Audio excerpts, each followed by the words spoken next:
మీ డిఏలలో కూడా 3 డిఏలు ఇచ్చినాం. ఇవాళ పొద్దున్నే పిలిచి డైరీ ఆవిష్కరణ ఉందంటే తప్పకుండా శ్రీనివాసరావు ఇదేదో పెడతాడు పీఠముడే అని డిఏకి సంతకం పెట్టి ఫైల్ మీద సంతకం పెట్టి శేషాద్రి గారికి ఇచ్చి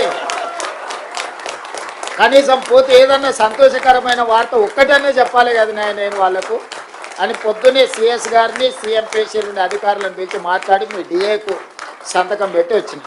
మీకు డైరీ ఆవిష్కరణే అనుకోవచ్చు మీరు, కానీ నాకు ఏదో ఒక్కటైనా కనీసం మీ దగ్గరకు వచ్చేటప్పుడు ఇప్పుడు మనం కుటుంబ సభ్యులు పట్నం పోయో లేకపోతే విదేశాలు పోయో వాపసు వచ్చేటప్పుడు మనం ఎంత శ్రీమంతులు అయినా మాకేమైనా తెచ్చిండా లేదా అని చూస్తుంటాం, అవునా?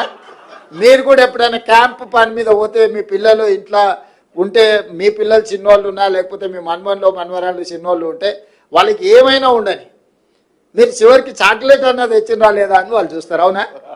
అట్లనే మీ జీతభత్యాలు ఎన్నైనా రాని మా అన్న వస్తున్నాడు మా ముఖ్యమంత్రి వస్తున్నాడు అంటే ఏమన్నోటి తెస్తాడు కదా అని మీరు అనుకుంటారు కదా.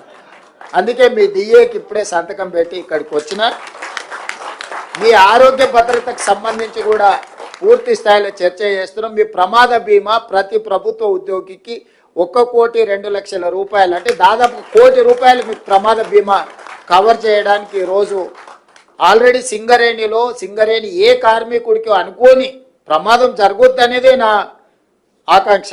కానీ అనుకోని సంఘటన ఏదైనా జరిగి ప్రమాదం జరిగి ప్రాణాలు కోల్పోతే ఆ కుటుంబం శాశ్వతంగా పెద్ద దిక్కును కోల్పోయినట్టే.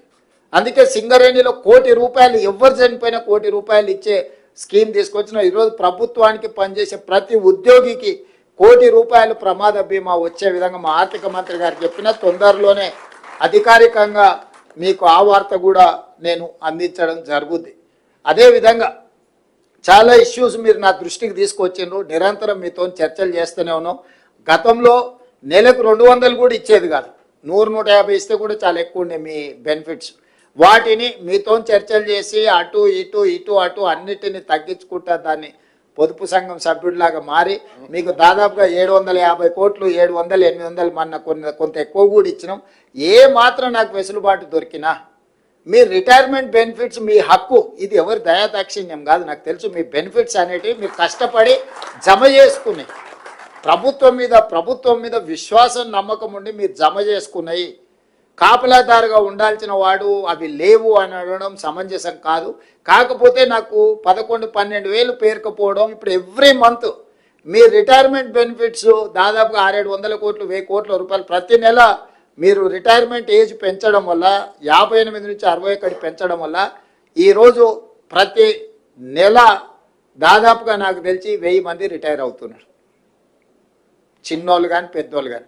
ఒక ప్రభుత్వ ఉద్యోగి అటెండర్ నుంచి మీ గ్రూప్ 1 ఆఫీసర్ వరకు ఎవరన్నా రిటైర్ కానీ యావరేజ్గా నాకు 1 కోటి రూపాయల భారం, మినిమం 50 లక్షలు. ఎవరైనా సీనియర్ ఆఫీసర్ అయితే 1,20,00,000 1,30,00,000 రిటైర్మెంట్ బెనిఫిట్స్ ఇవ్వాల్సి వస్తుంది. ఒక ప్రభుత్వ ఉద్యోగి చేరుతున్నప్పుడు జీతభత్యాల భారానికంటే ఒక ప్రభుత్వ ఉద్యోగి పదవీ విరమణ చేస్తున్నాడు అంటే ఆర్థికంగా భారం ఉన్నది. వాటి అన్నిటిని కూడా లెక్క పెట్టుకొని మీ సమస్యలు పరిష్కరించడానికి ఈ 31 మార్చ్ వరకు ఫైనాన్షియల్ ఇయర్లో పెద్ద ఎదుగు పొదుగు లేదు, ఎందుకంటే లెక్కలు ఎవ్రీ మంత్ మీరు కూడా చూస్తున్నారు. వచ్చే ఫైనాన్షియల్ ఇయర్ నుంచి ఇంకా కొంత పెంచి మీ బెనిఫిట్స్ ఇచ్చి మీ సమస్యలు పరిష్కరించి మీరు కూడా పెద్ద మనసు చేసుకోరు. ఇది ఒక బాధ్యత. ఈ బాధ్యతను మనందరం కలిసి నిర్వహిస్తేనే ఇది సక్రమంగా ముందుకు సాగుతుంది. ఎప్పుడైతే మీరు వేరు నేను వేరని మీ మనసులో భావన వస్తుందో ప్రజలకు మనము మెరుగైన సేవలను అందించలేమో, మన మధ్య నమ్మకం విశ్వాసం కోల్పోయినప్పుడు పరిపాలన సక్రమంగా అందించలేము. మీరు సంపూర్ణమైన విశ్వాసం ఈ ప్రభుత్వం మీద పెట్టండి. ఈ ప్రభుత్వం మీది. ఇందులో నా పాత్ర నిర్ణయాలు చేయడం వరకే. ప్రతి రూపాయి ఏ రూపాయి నా దగ్గరికి రాదు, ఏ రూపాయి నేను చూడను. మీరు పెట్టే సంతకాలను బట్టే రూపాయి పోవడం, రూపాయి రాకడం, రూపాయి పోకడం, ఈ రెండు. దీంట్లో నేను నా వైపు నుంచి మీకు విజ్ఞప్తి చేసేది ఏంటంటే కొత్తగా పన్నులు ఏం పెంచుతలేం మనం, కానీ వసూలు చేయాల్సిన పన్నులు చాలా అవకతవకలు జరుగుతున్నాయి. జిఎస్టీలో కానీ ఎక్సైజ్లో కానీ లేకపోతే శాండ్లో కానీ ల్యాండ్లో కానీ ఇట్లాంటివి అన్ని అవకతవకలు జరుగుతున్నాయి. వాటిని మనం ఒడిసి పట్టుకుంటే చాలు మన అవసరాలకు సరిపోయేటంత నిధులు ఉన్నాయి. ఇవాళ జిఎస్టీ ఇన్పుట్ సబ్సిడీలు కానీ ఇట్లాంటివి చాలా ఫ్రాడ్ ఉంది. చాలామంది కట్టడం లేదు. కట్టడం లేదంటే మనం కొన్ని దగ్గరలో మన అధికారులు, మన వ్యవస్థ, మన ప్రభుత్వము వాళ్ళ దగ్గరికి వెళ్ళి మీరు కట్టండి అని కూడా మనం అడగడం లేదు. Subscribe us and press the bell icon for more interesting updates.